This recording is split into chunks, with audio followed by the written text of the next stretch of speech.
Ou não? Pronto. Bom dia a todos do canal. Muito obrigado pela presença aqui, assistindo o nosso vídeo. Primeiramente, queria pedir desculpas, tivemos um problema com suporte técnico aqui no YouTube e acabou derrubando o nosso link de transmissão ao vivo. E aí a gente optou por fazer a live, que não é mais live, de forma gravada agora e depois fazer o upload para vocês assistirem. Ok? Mais uma vez, eu gostaria de agradecer a presença aí do Dr.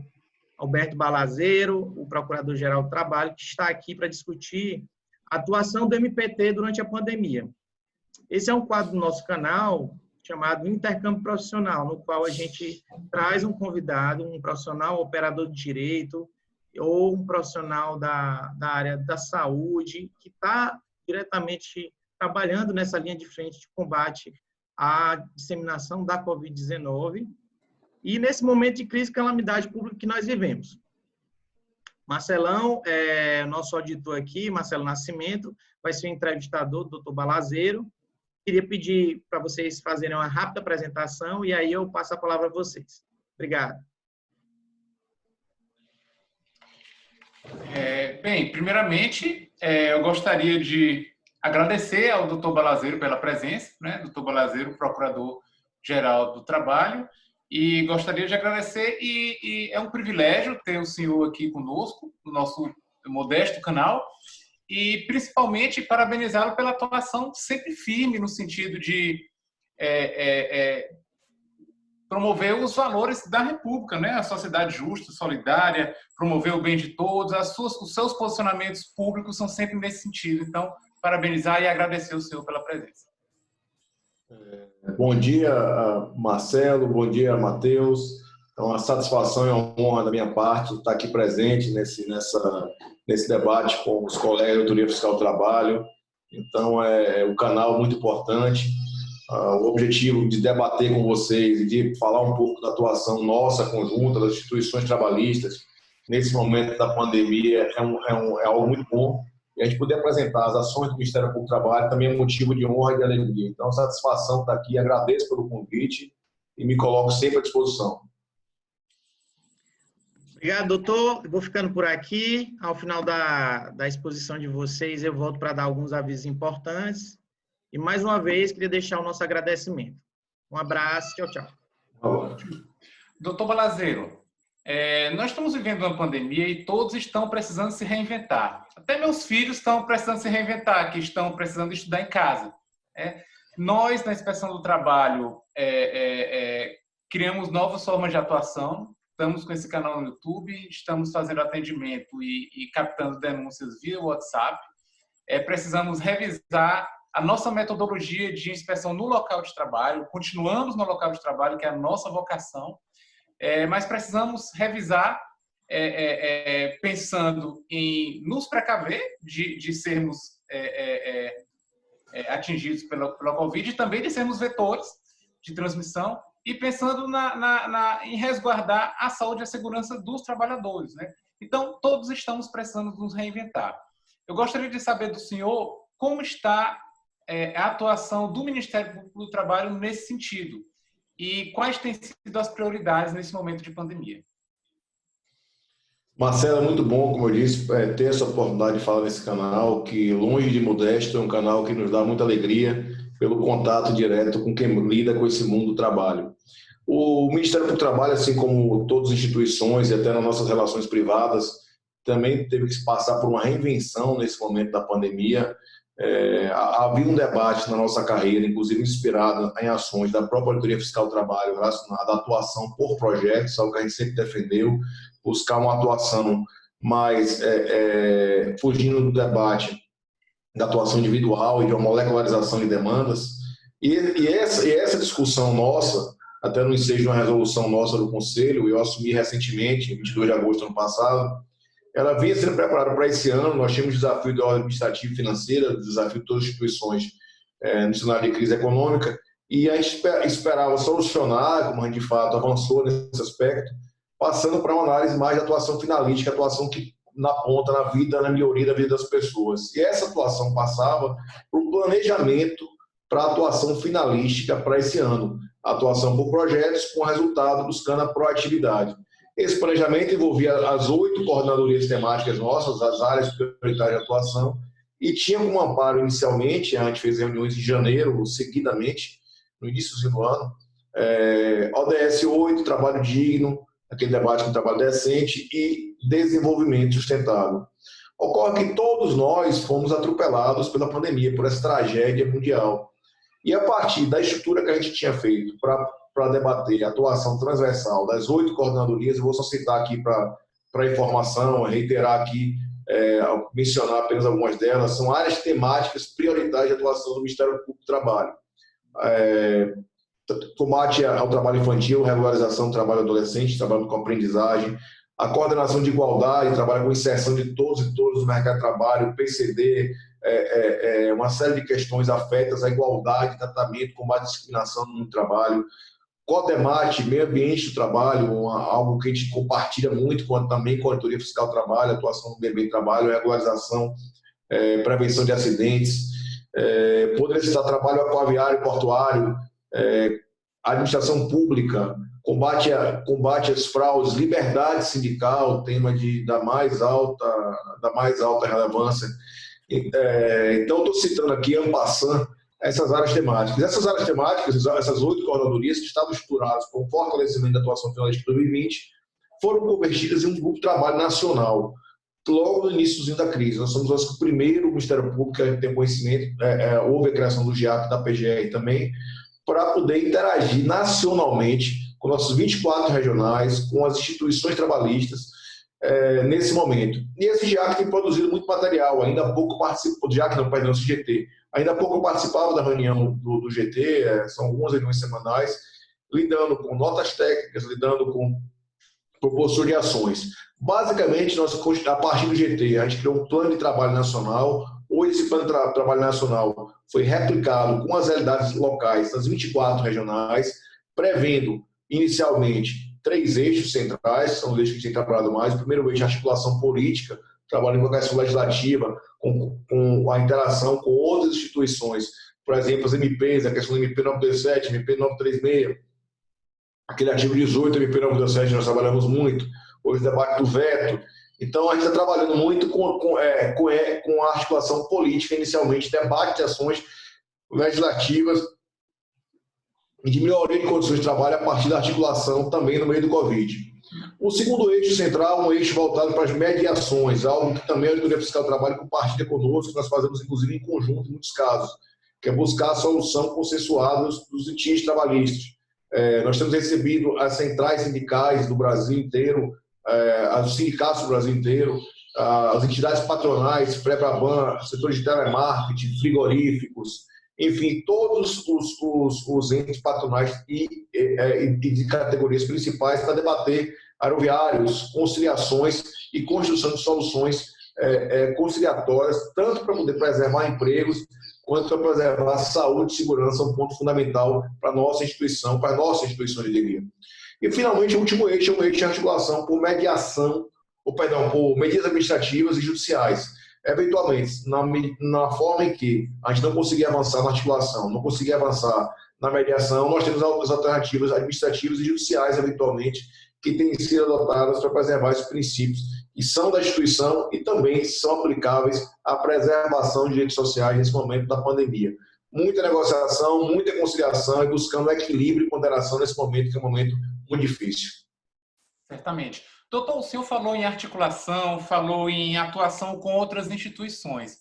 O MPT e a Inspeção do Trabalho são instituições bastante distintas, mas que compartilham uma herança comum, um legado comum e objetivos comuns, que é a melhoria da condição de vida dos trabalhadores. Na verdade, aquele trabalhador que está em condições de trabalho degradante, que está com o salário atrasado, que está... Para ele quer a melhoria da situação dele. De onde vem, isso não importa para ele, né? Se é de inspeção ou do MPT, ou de atuação de sindicato, ou de atuação de quem quer que seja. Então, como o senhor avalia o diálogo institucional do MPT com a Auditoria Fiscal do Trabalho? Trabalhar com a Auditoria Fiscal do Trabalho é um motivo para mim, enquanto procurador, enquanto procurador-geral, de alegria e honra. Eu começo sempre narrando as experiências pessoais que a gente carrega ao longo da vida, antes de chegar aos cargos, né? E a proximidade que eu sempre tive na atuação com a Auditoria Fiscal do Trabalho. Então, as nossas relações com a Auditoria Fiscal do Trabalho, desde sempre, e também no momento da pandemia, elas são excepcionais, se aprofundam, a gente tem essa ponderação que você fez, é muito pertinente. Nós não competimos, nós estamos irmanados, algo muito diferente, né? E a partir daí a gente busca o objetivo comum, que é a proteção do trabalhador, a proteção das relações, melhorar as relações. Então a gente tem visto uma parceria muito boa no meu mandato. Eu achei curioso, muito antes de eu assumir, inclusive, eu já tinha colegas auditores me procurando, debatendo matérias relativas me lembro que ainda no período em que eu era diretor da Escola Superior do Ministério Público da União, que eu recebi colegas auditores tratando de temas relativos ao mundo do trabalho. E a partir dessa construção, que já era anterior, a gente tem conseguido no mandato aproximar mais. Eu acho que a construção do mundo do trabalho digno passa por essa comunhão entre Ministério Público do Trabalho no país e a Auditoria Fiscal do Trabalho. Não há competição, são funções diferentes, mas que no objetivo final se juntam. Então, o que a gente procura construir são pontes. Em todos os sentidos, a gente tem avançado. Na área de trabalho escravo, superando algum eventual ponto de discordância aqui e acolá. Na área de bem trabalho, superando ponto de discordância aqui e acolá, mas sempre mantendo o norte do objetivo comum. A vivência nossa com a Auditoria Fiscal do Trabalho é sempre positiva e eu espero passar essa imagem também para os colegas auditores. Para a gente ter essa ideia de que nas nossas relações, inclusive pessoais, sempre vão existir divergências em qualquer eu brinco sempre com a questão dos times de futebol, né? A gente sempre convive. Na minha terra só tem um time, que é o Bahia. Não há divergência, só tem um time. Os colegas torcedores do Vitória me disserem, me ouvirem falando isso, vão me contrapor, né? Mas no final a gente tem um objetivo comum social, né? De congraçamento. Nessas relações do mundo do trabalho, claro, com um grau de responsabilidade muito maior, as instituições têm que se irmanar. Isso aí passa muito pelo relacionamento também nosso com procuradores e auditores. Então, a minha experiência pessoal, Marcelo, eu posso dizer, é sempre de juntar esforços, sempre. Não tenho só tenho registros de comunhão e de congraçamento para esse objetivo comum, que é melhorar as condições de trabalho. Doutor Balazeiro, a MP 927, a redação original do artigo 31, ela limitava bastante a atuação da Auditoria Fiscal do Trabalho, porque determinava que durante a pandemia a auditoria deveria atuar de maneira orientadora, o que foi interpretado como não pode lavrar auto de infração, né? Com as exceções que o artigo trazia. Essa redação foi suspensa pelo STF. Como o senhor avalia essa redação original da MP 927? Marcelo, nós sempre atuaremos enquanto instituição para fortalecer a fiscalização do trabalho. Isso aí é um norte nosso histórico e que eu aqui reafirmo. Especificamente sobre a MP 927, nós pedimos nota técnica defendendo a questão da atuação, da fiscalização e ainda nos preocupou bastante um outro ponto que tinha havia pelo menos uma confusão redacional, no mínimo, no nosso sentir, entre a 927 e depois a 936, de certa forma, tratou tentando retificar isso, que era como se fosse uma escusa para descumprimento de NRs durante o período da pandemia. E isso aí nos preocupou também bastante, que não houvesse uma licença para que as NRs não fossem cumpridas. Então, o que eu posso dizer é que a nossa linha vai ser sempre de fortalecimento da Auditoria Fiscal do Trabalho. Limitações da Auditoria Fiscal do Trabalho, nós entendemos como equivocadas, porque a Autoridade Fiscal do Trabalho tem que ser fortalecida para poder melhorar as condições de trabalho a partir exatamente desse poder de observância e de, eventualmente, aplicação de sanções, quando for o caso, principalmente a nosso sentir, quando houver violação de normas regulamentares afetas à saúde e segurança. Nós pontuamos até que, no momento de crise, que é uma crise de saúde, você não pode, de forma alguma, ou seja, a origem da crise é a saúde, você não pode, de forma alguma, fazer um tipo de licença para violação à norma de saúde. É um contrassenso, né? Doutor Balazeiro, se nós observarmos o mundo do trabalho no Brasil, nas últimas décadas, a gente vê um aumento da precarização das relações de trabalho. Aumentaram os casos de terceirização, aumentaram os casos de pejotização, desregulamentação mesmo, é o que tem acontecido, flexibilização de normas. Então, o trabalho tem sido precarizado. E, de repente, chega uma pandemia na qual se verifica que o trabalhador precisa de proteção. Como a gente pode equacionar isso? Nesse contexto de precarização, como a gente pode promover a proteção do trabalhador? Nós temos nortes constitucionais que não podem ser flexibilizados em nenhum momento, né? O contexto da pandemia, evidentemente, que traz uma pressão muito maior sobre a legislação no sentido de você mitigar eventuais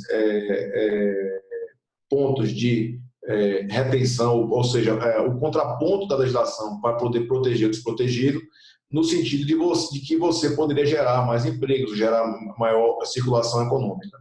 A gente tem que buscar o ponto de equilíbrio. O ponto de equilíbrio tem que ser o norte da Constituição. E a Constituição tem uma tutela do primado do trabalho e da proteção no próprio artigo 7º, que é o nosso guia maior. Então, esse tem que ser o nosso norte. A gente sabe, a gente reconhece que nós estamos vivendo um cenário que nunca foi visto antes. Há dificuldades de toda a natureza, de toda a ordem, principalmente de manutenção de empregos e empresas. E que a gente tem que ter a noção de equilíbrio. Porém, essa noção não pode importar em violação a direitos. A equação ela não é fácil.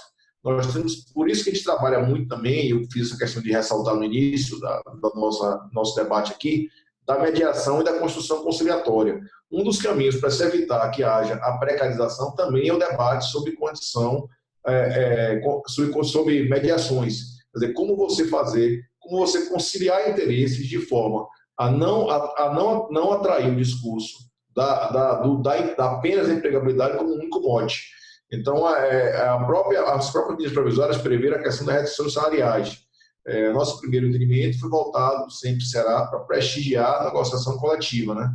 A gente já entende que a negociação coletiva, por natureza, ela tem um maior poder de barganha e gera um equilíbrio em relação aos temas debatidos. O Supremo Tribunal Federal, numa decisão posterior, ainda que em caráter cautelar, na sua composição plenária, entendeu válida a autorização para negociações individuais. Então, também, esse é um exemplo claro, que a gente tem que verificar o que está sendo negociado para poder não se ter um desequilíbrio, né? Você tem relações desequilibradas, sobretudo em relação aos pontos que estão sendo tratados. A equação aqui, Marcelo, ela não é fácil, mas ela é uma equação, a gente volta para meio do cenário, é uma equação a ser fiscalizada.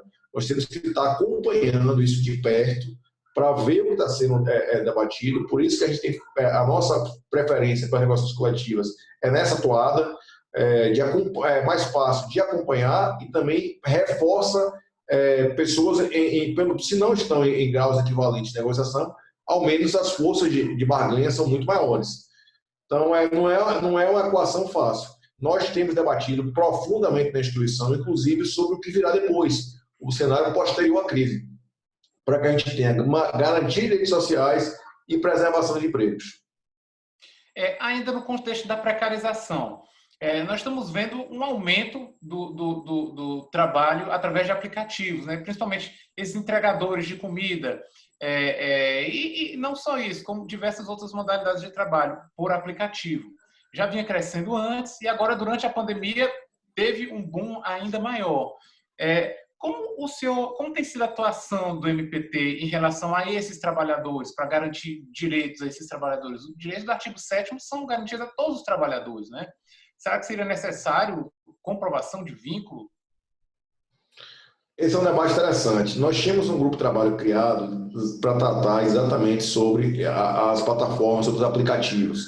Houve até a publicação de um consolidado tanto contendo decisões jurisprudenciais, inclusive ao longo do mundo, quer dizer, o debate do Uber, eu falo Uber, a plataforma, né, similares, é um debate mundial. E as decisões de reconhecimento de vínculo não vêm do Brasil. a gente tem um histórico, inclusive, de reconhecimento de vínculo nos Estados Unidos e na Inglaterra.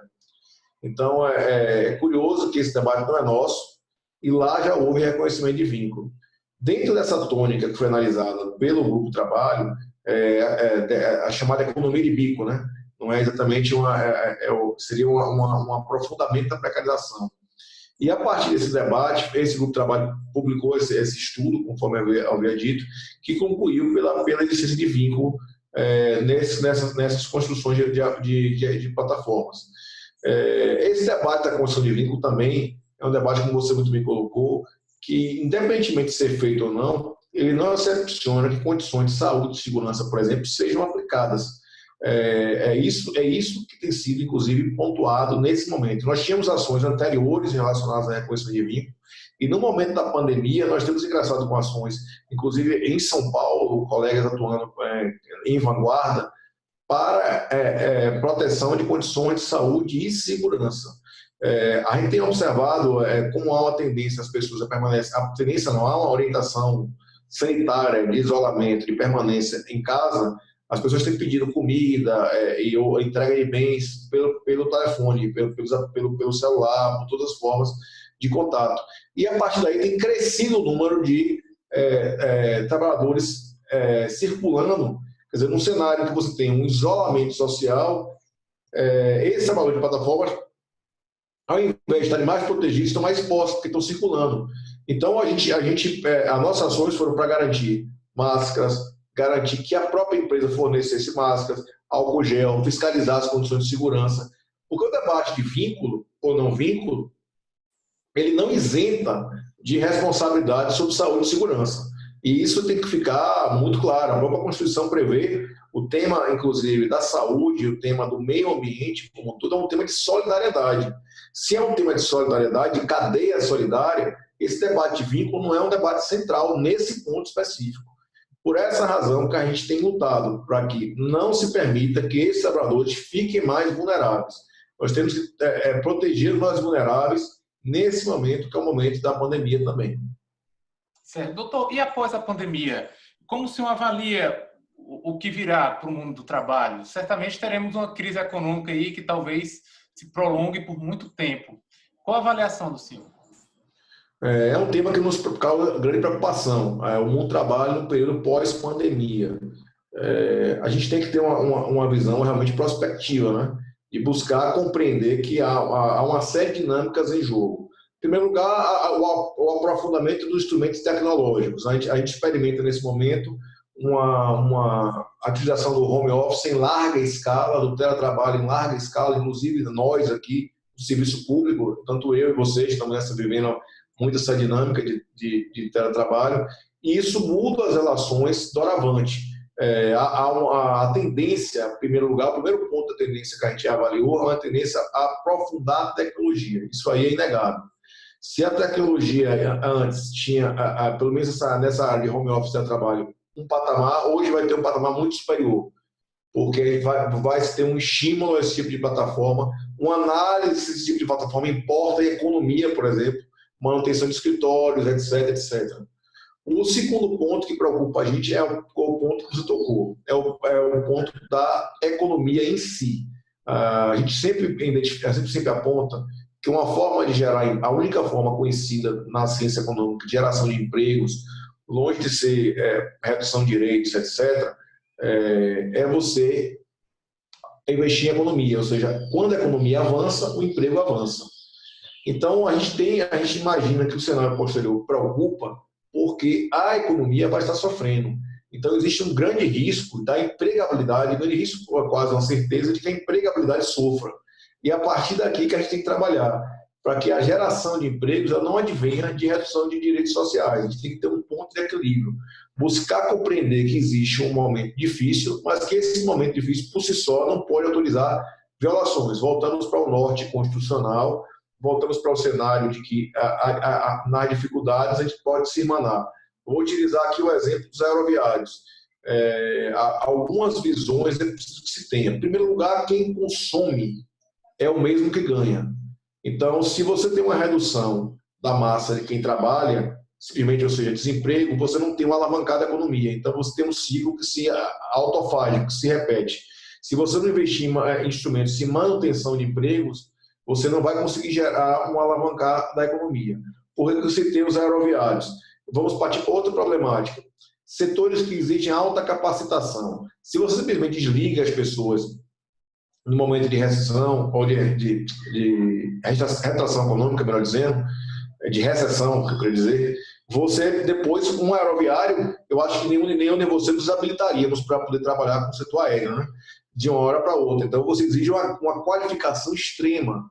Existe um período, inclusive, de qualificação mínima para você colocar uma pessoa num avião trabalhando. Inclusive, eu não estou nem falando da questão dos pilotos, eu falo dos próprios comissários, existe uma qualificação específica. Então, que massa de trabalho você vai contratar depois? Então, a gente tem que procurar medidas nesse cenário posterior. Nós temos debatido também, por exemplo, com instituições de fomento à economia, como o próprio BNDES, medidas que venham a estimular a manutenção de empregos. O certo, Marcelo, que o cenário não será fácil, mas a gente tem que ter um norte constitucional e um norte de que estamos todos num ciclo econômico. É preciso preservar empregos, é preciso ter equilíbrio nessas relações para que a economia possa avançar e a gente deixe de ter tanto sofrimento, inclusive social. Não sei se eu tenho essa resposta para vocês, um tema tão complexo. A gente tem pistas, mudança de tecnologia, necessidade de incentivar a empregabilidade, necessidade de equilíbrio, mas tendo por norte redes sociais. Certamente a solução deve passar por uma concertação de toda a sociedade, especialmente das nossas instituições, mas, na verdade, de toda a sociedade, o senhor não acha? Não tenho nenhuma dúvida. O caminho consensual de debate e medidas construídas a partir do diálogo social. Ontem nós lançamos, eu vou fazer também o marketing da instituição relacionado ao Maio Lilás, que é o ponto de incentivar a negociação coletiva, incentivar a liberdade sindical. Então, o diálogo social pode ser a saída também. As soluções consensuadas, construídas em debate social, sempre têm mais chance de ter êxito. Doutor Balazeiro, reitero o agradecimento pela sua presença no nosso canal. Foi um privilégio entrevistar o senhor, um privilégio ter o senhor aqui no nosso canal. Matheus, pode vir fazer o encerramento? Marcelo, se você me permite, você e a Matheus, o privilégio foi meu. É uma honra estar aqui. Toda vez que eu vou convidar, eu estarei aqui presente. Muito obrigado, agradecemos mais uma vez. Infelizmente, hoje nós tivemos o primeiro problema de suporte técnico aqui com o YouTube, infelizmente na live com você. Por isso, nós estamos fazendo de forma gravada e vai ser feito o upload para o canal. Já informei a todos que estavam esperando no chat e mais tarde a gente vai divulgar o vídeo e, se Deus quiser, vai alcançar o maior número de pessoas possível. Ótimos esclarecimentos, eu estava aqui nos bastidores, atento à discussão entre vocês e reitero aqui o nosso pedido de fortalecimento interinstitucional entre a Inspeção do Trabalho e o Ministério Público. Eu posso até citar que aqui no Piauí, a nossa experiência com os procuradores aqui é muito amigável, doutora Maria Helena, doutora Jeane, doutor Edinaldo, dentre colegas excepcionais. Dentre outros que estão excepcionais. Aqui, excepcionais. Nós, graças a Deus, temos, na verdade, um contato com eles quase que pessoal, digamos assim, né? Para poder facilitar a nossa atuação e também ajudar de forma preciosa na atuação do Ministério Público. Guardei aqui a sua disponibilidade para novos convites. Pode ter certeza que faremos e na próxima vez, se Deus quiser, online, ao vivo, transmissão, para a gente poder fazer a interação com o público. No mais, eu queria avisar a todos os espectadores do canal que amanhã a gente vai ter uma exposição sobre cadeias globais de valor, né? Um auditor fiscal do trabalho de São Paulo, chamado Renato Binhame, que está presente no combate ao trabalho escravo urbano lá em São Paulo. Então, é um auditor muito atuante, juntamente com o nosso auditor aqui do trabalho, Alex Miller, que vai ser o entrevistador e atuando também na análise das cadeias globais. É um assunto muito interessante, queria até fazer o convite para você assistir amanhã e a todos os procuradores. No mais, agradeço demais aqui a sua presença, agradeço ao procurador Luciano, que trabalhou comigo em Bacabal. Eu também queria reforçar o agradecimento ao Luciano. Fez essa ponte aí. E reitero aqui que há males que vem para o bem, né? Eu tive um feedback aqui que quando a gente começou a transmissão, um pedacinho da transmissão chegou a ser feito o upload para o YouTube, né?